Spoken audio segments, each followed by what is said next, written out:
Exodus, chapter 1. These are the names of the sons of Israel who came to Egypt with Jacob, each with his household: Reuben, Simeon, Levi and Judah, Issachar, Zebulun and Benjamin, Dan and Naphtali, Gad and Asher.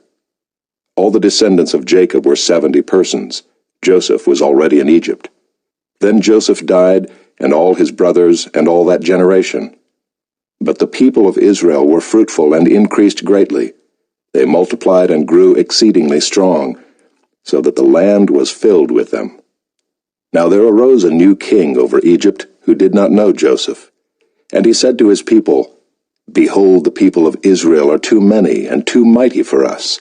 Come, let us deal shrewdly with them, lest they multiply, and if war breaks out, they join our enemies and fight against us, and escape from the land." Therefore they set taskmasters over them to afflict them with heavy burdens. They built for Pharaoh store cities, Pithom and Ramses. But the more they were oppressed, the more they multiplied, and the more they spread abroad. And the Egyptians were in dread of the people of Israel. So they ruthlessly made the people of Israel work as slaves, and made their lives bitter with hard service, in mortar and brick, and in all kinds of work in the field. In all their work they ruthlessly made them work as slaves. Then the king of Egypt said to the Hebrew midwives, one of whom was named Shiphrah and the other Puah, "When you serve as midwife to the Hebrew women, and see them on the birth stool, if it is a son, you shall kill him, but if it is a daughter, she shall live." But the midwives feared God and did not do as the king of Egypt commanded them, but let the male children live.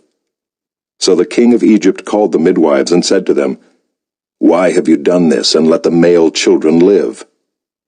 The midwives said to Pharaoh, "Because the Hebrew women are not like the Egyptian women, for they are vigorous and give birth before the midwife comes to them."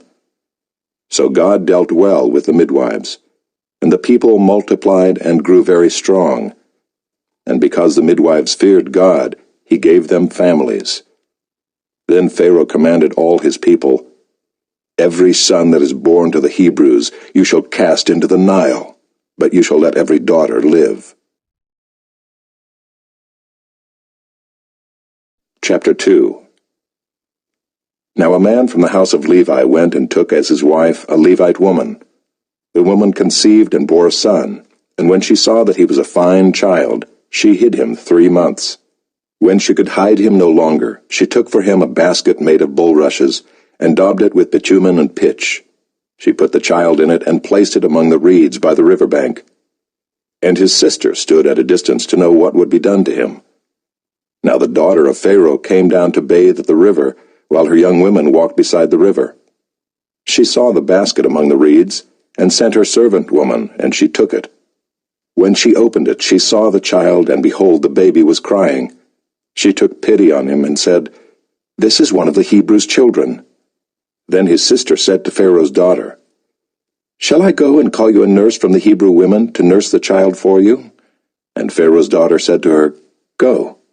So the girl went and called the child's mother. And Pharaoh's daughter said to her, "Take this child away and nurse him for me, and I will give you your wages." So the woman took the child and nursed him.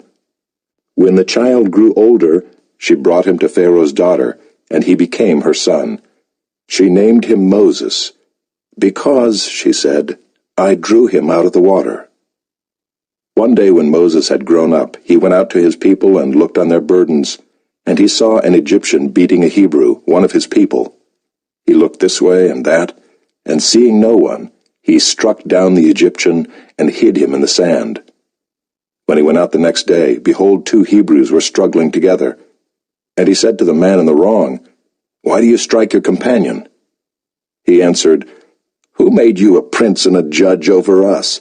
Do you mean to kill me as you killed the Egyptian?" Then Moses was afraid and thought, "Surely the thing is known." When Pharaoh heard of it, he sought to kill Moses. But Moses fled from Pharaoh and stayed in the land of Midian, and he sat down by a well. Now the priest of Midian had 7 daughters, and they came and drew water and filled the troughs to water their father's flock.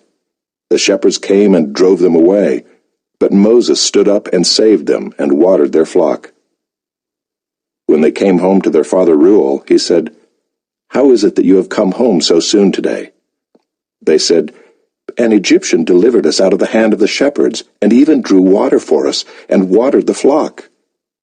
He said to his daughters, "Then where is he? Why have you left the man? Call him that he may eat bread." And Moses was content to dwell with the man, and he gave Moses his daughter Zipporah. She gave birth to a son, and he called his name Gershom, for he said, "I have been a sojourner in a foreign land." During those many days the king of Egypt died, and the people of Israel groaned because of their slavery and cried out for help. Their cry for rescue from slavery came up to God, and God heard their groaning, and God remembered his covenant with Abraham, with Isaac, and with Jacob. God saw the people of Israel, and God knew. Chapter 3. Now Moses was keeping the flock of his father-in-law Jethro, the priest of Midian, and he led his flock to the west side of the wilderness, and came to Horeb, the mountain of God. And the angel of the Lord appeared to him in a flame of fire out of the midst of a bush. He looked, and behold, the bush was burning, yet it was not consumed. And Moses said, "I will turn aside to see this great sight, why the bush is not burned." When the Lord saw that he turned aside to see, God called to him out of the bush, "Moses, Moses." And he said, "Here I am." Then he said, "Do not come near. Take your sandals off your feet, for the place on which you are standing is holy ground." And he said, "I am the God of your father, the God of Abraham, the God of Isaac, and the God of Jacob." And Moses hid his face, for he was afraid to look at God. Then the Lord said, "I have surely seen the affliction of my people who are in Egypt, and have heard their cry because of their taskmasters. I know their sufferings, and I have come down to deliver them out of the hand of the Egyptians, and to bring them up out of that land to a good and broad land, a land flowing with milk and honey, to the place of the Canaanites, the Hittites, the Amorites, the Perizzites, the Hivites, and the Jebusites. And now, behold, the cry of the people of Israel has come to me, and I have also seen the oppression with which the Egyptians oppress them. Come, I will send you to Pharaoh, that you may bring my people, the children of Israel, out of Egypt." But Moses said to God, "Who am I that I should go to Pharaoh and bring the children of Israel out of Egypt?" He said, "But I will be with you, and this shall be the sign for you that I have sent you.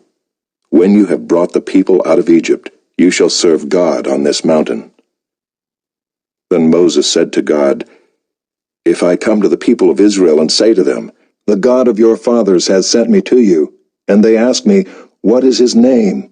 what shall I say to them?" God said to Moses, "I am who I am."